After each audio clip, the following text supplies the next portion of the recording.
What the Eyes of Beata Daury Saw, a novel by Françoise Lasserre, attorney at law. Translation by Hendy.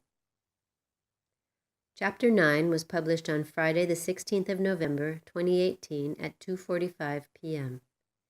It was the start of high tide slackwater in Cherbourg. Chapter 9. Reeds. Rather than summoning him to the station, and rather than setting up a meeting at his home, Paul Rivoire chose to go directly to the office of Dr. Daury in Nissan. The doctor himself opened the door.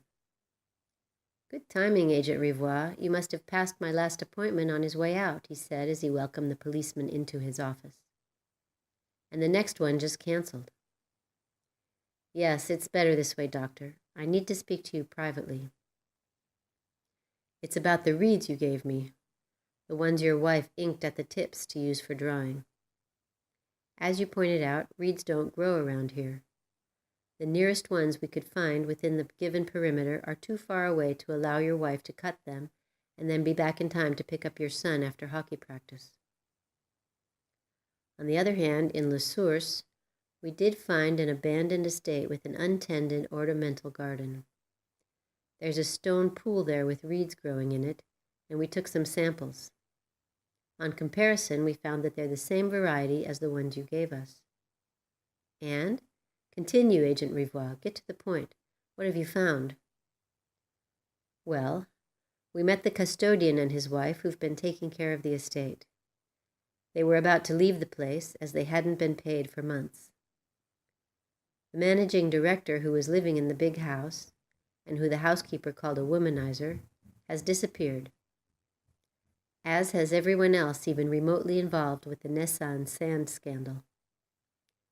There's an international search going on for these people. You know, Soleil Sun, etc., etc. The housekeeper still seems frightened. She told us she'd seen some things from the beach that she won't soon forget.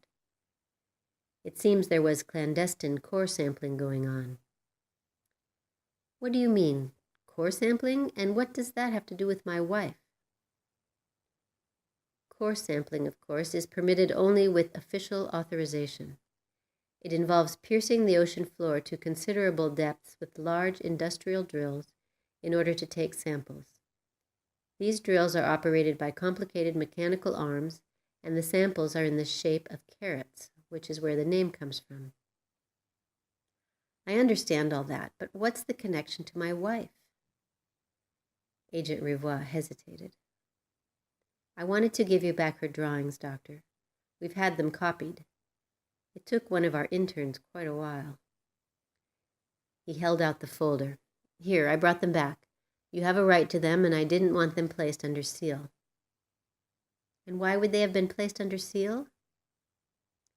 "Everything that can lead us to your wife is important. The variety of reeds, the recurring theme in her drawings, the fact that they were all done, according to you, within a very short period of time. It's as if she did nothing but draw during the days before she disappeared. And in addition to all that, there's what the custodian's wife saw that frightened her." Agent Rivoire paused. "I have to ask you, Doctor, did your wife have a green coat?" "I don't appreciate your use of the past tense, Agent Rivoire. You ask me, did your wife have? Well, in fact, it seems to me that she does have a green coat. Why?" "Well, the housekeeper in question found a woman's coat matching that description, and it seems to be your wife's size. Very well made. The label shows it's from an expensive boutique in the Rue du Faubourg Saint-Honoré in Paris. It had been dropped in the driveway leading to the estate, not far from the stone pool. That's where she found it. You'll need to come by the station to identify it. It's an important piece of evidence, and we will be placing it under seal." "Yes, that's right." Dr. Daury seemed to be talking to himself as he accompanied Agent Rivoire. "In September last year, she'd come with me to an internal medicine convention. I left a little before the end of the program that day. She wanted my opinion on the color.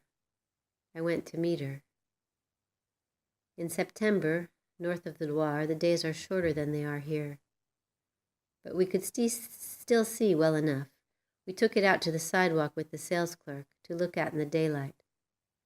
I told her to buy it because it's the same green as her eyes.